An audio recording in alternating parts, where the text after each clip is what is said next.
Hello dear students, आप सबका बहुत बहुत स्वागत है हमारे यूट्यूब चैनल एजुकेशन हब में। मैं काशिश सर आज आपके लिए आईसीएसई बोर्ड की एक poem Desiderata written by Max Ehrmann लेकर आया हूँ। इसके स्टैंजास को हम पढ़ेंगे और वीडियो को कई पार्ट में मैं बनाने वाला हूँ ताकि हमारे रीडर्स को आसानी हो सके। ये Desiderata is a didactic poem. The word desiderata means desired thing. This is a Latin word. Max Sherman was a lawyer, was a philosopher, was a poet. He has written this poem in the prose style. So let's start. The first stanza. Go placidly amid the noise and haste, and remember what peace there may be in the silence. Poet कहते हैं कि silently चलिए, इस दुनिया में शांति के साथ चलते रहिए। Go placidly amid the noise and haste, जबकि दुनिया में बहुत अफरा तफरी मची हुई है, सारे लोग भागम भाग में लगे हुए हैं, तब आप ऐसे में कैसे चलिए? Placidly. And remember what peace there may be in the silence, और हमेशा ध्यान रखिए, याद रखिए ये बात कि साइलेंस कहाँ हो सकता है। Silence and remember what peace there may be in silence, कि शांति कहाँ हो सकती है? शांति हो सकती है। सुकून कहाँ हो सकता है? पीस कहाँ हो सकती है? जहाँ पर शांति हो। तो शांति अगर आप मेंटेन करते हैं तो जाहिर बात है कि आपको पीस मिलेगा। As far as possible without surrender, be on good terms with all persons. As far as possible without surrender means आत्मसमर्पण नहीं करना है, हमको घुटने नहीं टेकने हैं लोगों के सामने, लोगों की रायों के सामने, लोगों के जो भी एडवाइसेस हैं उसके सामने, बल्कि अपनी बात कहनी है। Be on good terms with all persons, और दुनिया के सारे लोगों के साथ हमको अच्छा व्यवहार रखना है, उनके साथ अच्छे ताल्लुकात मेंटेन करने हैं। क्यों? क्योंकि जब तक हम लोगों से फ्रेंडली एमिकेबली नहीं मिलते तब तक हमारी दोस्ती नहीं होती, और जहाँ दोस्ती नहीं वहाँ पर सुकून नहीं। जब आपको अपना पेन महसूस होने लगे लोगों के साथ, तब समझिएगा कि आपको आपकी दोस्ती हो गई है। Be on good terms with all persons, speak your truth quietly and clearly. सच आपका जो है, जो कुछ आपके मन में है, जो कुछ आपका प्लान है, स्पीक योर ट्रुथ, अपने प्लान्स को कहिए क्वाइटली। कैसे क्वाइटली कहना है?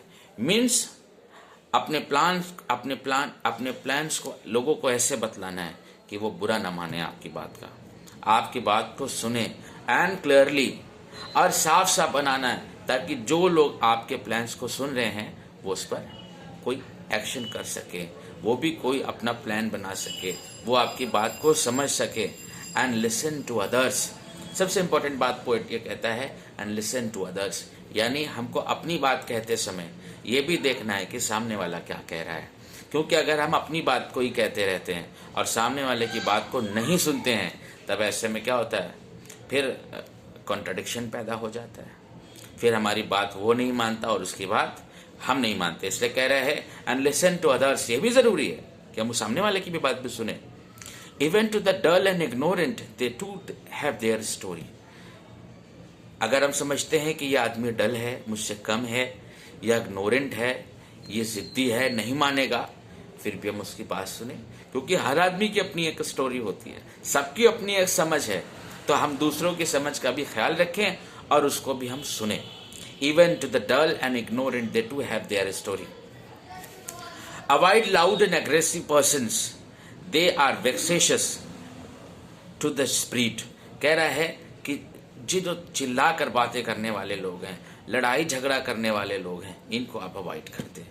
They are vexatious to the spirit, क्योंकि ऐसे लोग जो होते हैं ना, ये आपको आपके रास्ते से भटका सकते हैं। ये डिस्टर्बिंग एलिमेंट है, ये डिस्टर्ब कर सकते हैं। They are vexatious to the spirit, ये लोग डिस्टर्बिंग एलिमेंट हैं, ये आपको डिस्टर्ब कर सकते हैं। If you compare your self with others you may become when और बेटर। अगर आप अपने आप को दूसरे लोगों से मिलाते हैं, अगर अपने आप को आप दूसरे लोगों से नापते हैं, तो यू में बिकम वेन और बेटर, तो ये व्यर्थ है, इससे आपको बुराई मिलने वाली है। क्यों? For always there will be greater and lesser persons than you. क्योंकि आप जब अपने आप को कंपेयर करने निकलते हैं, तब आपको कभी कुछ आपसे अच्छे लोग मिल जाते हैं और कभी कुछ ऐसे लोग मिलते हैं जिनसे आप अच्छे होते हैं। तो अगर आप अपने से अच्छे लोगों से मिलते हैं, हो सकता है आपको उनसे जेलसी हो जाए और उस जेलसी की वजह से आपका माइंड डिस्टर्ब हो जाए, और हो सकता है आपसे कम अच्छे लोग मिल जाएं जिसके वजह से आप अपने आप पर गर्व करने लगे। गर्व भी हमको अपने ऊपर नहीं करना है, हमको अपने ऊपर गर्व भी नहीं करना है, और दूसरों से हमको जेलसी भी नहीं करनी है, जलन हसद भी नहीं करनी है, क्योंकि ये दोनों चीजें हमको डिस्टर्ब कर सकती हैं हमारे गोल से। Enjoy your achievements as well as your plans. और आपके पास जो कुछ भी है, आपके अपने जो प्लान्स हैं, उसको आप एंजॉय करिए। आपने लाइफ में जो कुछ सोच रखा है, एंजॉय योर अचीवमेंट्स। जो कुछ भी आपने किया है, जो कुछ भी आपके पास है, उसको आप एंजॉय कीजिए, उसमें खुश रहिए। As well as your plans, वैसे ही खुश रहिए, और अपने प्लान्स के भी साथ खुश रहिए और उसको आगे करते रहिए। ये 2 स्टेंजास थे जो मैंने आपको पढ़ा दिए, और अगले 2 स्टेंजा के साथ मैं फिर आपके पास हाजिर होऊंगा। तब तक के लिए मुझे इजाज़त दीजिए। Thank you, and if you like reading with me, please subscribe my channel. Thank you.